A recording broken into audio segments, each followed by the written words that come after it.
I'm here with Racheal Kwacz, a child and family development specialist. Racheal, can you tell us how a strong marriage can influence our children in a positive way? Absolutely. So when I think about marriage and I think about the kind of marriage that my daughter is going to have, I think about what am I building in my marriage and what am I doing? What are the relationships or what are the lessons that am I teaching her? Because it's a direct reflection of the marriage that she's going to build. It's a direct reflection of the men that she's going to find. It's a direct reflection of what she's going to imagine marriage should be, whether it's positive or whether it's negative. Yeah. And so when you think about how does your marriage influence your child, it affects everything.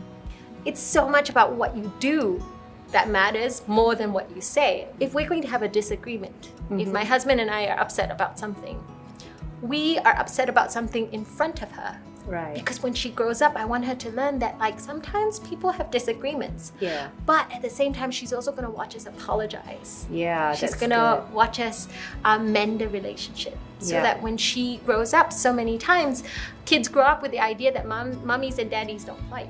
Husbands and wives never have a disagreement, right?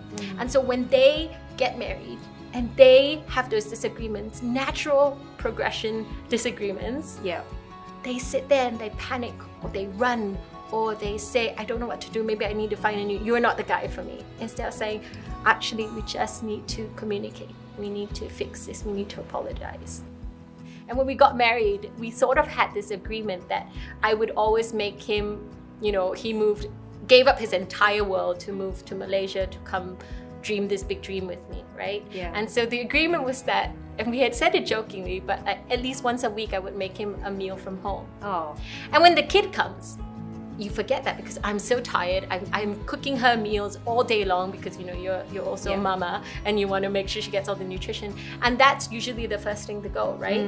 But what I realized was that I still needed to make him that meal to say, I see you and I hear you and I appreciate you and thank you. And so much was said in that one meal. And the idea of, a lot of times people say, I don't have time for date night, I don't have a babysitter, I don't have da-da-da-da-da-da. But it was in the little things. It was, my husband would bring home a brownie that he would go buy during lunchtime. And after I put her to sleep, you have that 2-hour window, 1 hour window, whatever it is. And for 10 minutes, we would sit there and eat this brownie and just enjoy it. But to also prioritize it. I would say if you're yelling at your husband about socks on the floor, it's time to go on a date night.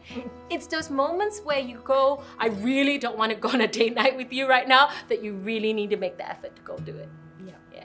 So the key take home that we need to know is that we have to take care of ourselves first, our marriage first, build that strong foundation, and then take care of the children rather than the other way around. Yes, absolutely.